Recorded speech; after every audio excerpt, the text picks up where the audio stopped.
একদম মটনের স্বাদে chicken curry বানাতে চাইলে এইভাবে বানিয়ে নিন, খেতে দুর্দান্ত লাগবে। এভাবে বানালে বাড়ির সবাই আপনার প্রশংসা করবেই করবে।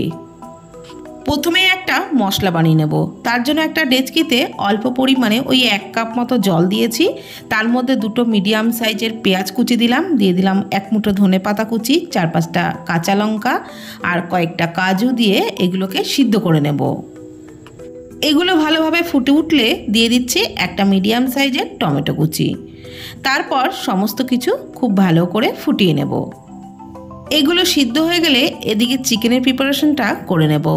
এখানে 1 কিলো উইথ বোন চিকেন নিয়েছি। ভালো করে ধুয়ে পরিষ্কার করে নেওয়ার পর এর মধ্যে দিয়ে দিচ্ছি পরিমাণ মতো লবণ আর দিয়ে দেবো হলুদ গুঁড়ো। 1/2 চামচের একটু বেশি হলুদ গুঁড়ো দিয়ে দিলাম, প্রায় 1 চামচ মতো। আর কোনো মশলাই কিন্তু এর মধ্যে দেব না, হলুদ আর লবণ দিয়েই চিকেনটাকে খুব ভালো করে মাখিয়ে নেব। তারপর মাছ ভাজার মতন করেই চিকেনগুলো ভেজে নেব। হলুদ লবণ মাখিয়ে যেরকমভাবে আমরা মাছ ভাজি সেরকমভাবেই চিকেনটাকেও ভেজে নেব।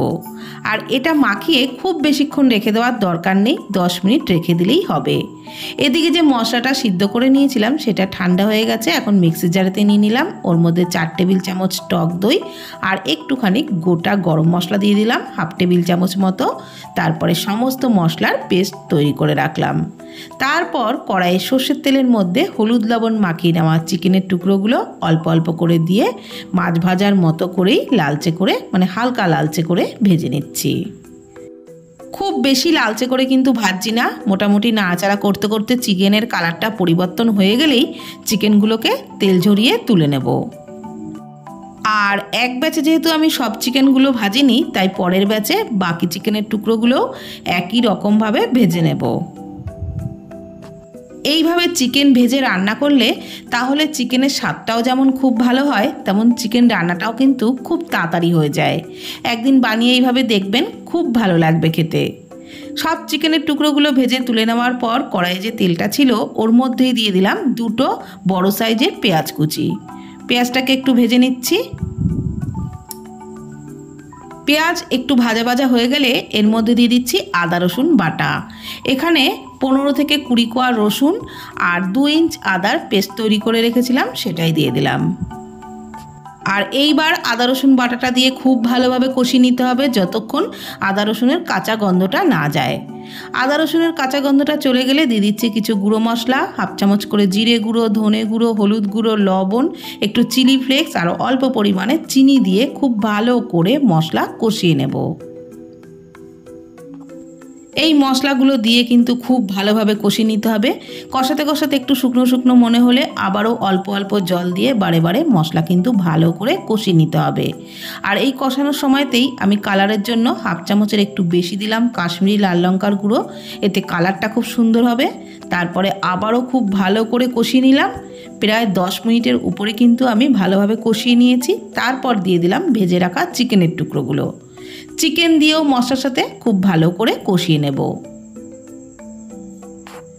চিকেন দিয়ে মশলার সাথে ভালো করে মিশিয়ে নেওয়া হয়ে গেলে যে মশলার পেস্টটা তৈরি করে রেখেছিলাম প্রথমেই সিদ্ধ করে, সেই মশলার পেস্টটা দিয়ে দিলাম। আর মশলার বাটি ধোয়া অল্প পরিমাণে জল দিয়ে দিলাম।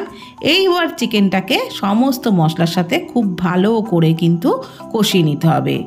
এইভাবে মশলাটা যত চিকেনের সাথে কষিয়ে নেবেন ততই কিন্তু রান্নার টেস্টটা দারুণ হবে। একদম কষাতে কষাতে শুকনো শুকনো হয়ে যাবে ততক্ষণ পর্যন্ত কিন্তু কষিয়ে নিতে হবে, তবেই রান্নার আসল স্বাদ পাওয়া যাবে। দেখুন কষাতে কষাতে একেবারেই শুকিয়ে গেছে চিকেনটা, তো মশলার কাঁচা গন্ধটাও কিন্তু একদম চলে গেছে। এর থেকে বেশি আর ভাজছি না। এবার আমি পরিমাণ মতো গরম জল দিয়ে দিলাম। তবে জলটা খুব বেশি পরিমাণে দেওয়ার একদমই দরকার নেই, কেননা চিকেন যেহেতু আগেই ভাজা আছে তো অনেকটাই কিন্তু চিকেন ভাজতে গিয়েই সিদ্ধ হয়ে গেছে। তো সেই কারণে খুব বেশি জল দিইনি, পরিমাণ মতো গরম জল দিয়ে ফুটিয়ে নিলাম। এখন কিন্তু চিকেন ভালোভাবেই সিদ্ধ হয়ে গেছে। তবে ঝোলটাকে আরও একটু ফুটিয়ে টানিয়ে নেব। আর নামানোর আগে দিয়ে দিচ্ছি কয়েকটা চেরা কাঁচা লঙ্কা আর দিয়ে দিচ্ছি একটুখানি কুচিয়ে নেওয়া আদা, ওই 1 টেবিল চামচ মতো দিয়ে দিলাম। দিয়ে দিচ্ছি একটু ধনেপাতা কুচি। এগুলোকে ভালো করে মিশিয়ে আরও 2 মিনিট মতন ভালো করে চিকেনটাকে ফুটিয়ে নেব। তাহলেই তৈরি হয়ে যাবে একদম মটনের স্বাদের চিকেন কারি। এইভাবে একবার বানিয়ে দেখুন, ভাত কি রুটি কি পরোটা দুর্দান্ত লাগবে, এমনকি পোলাও ফ্রাইড রাইসের সাথেও দারুণ যাবে। তো ভিডিওটি কেমন লাগলো প্লিজ কমেন্টের মাধ্যমে জানাবেন। ফেসবুক থেকে দেখে থাকলে পেজটি ফলো করে নেওয়ার অনুরোধ রইল। ইউটিউব থেকে দেখলে চ্যানেলটি প্লিজ সাবস্ক্রাইব করে দেবেন। ভালো থাকবেন, সুস্থ থাকবেন, ধন্যবাদ।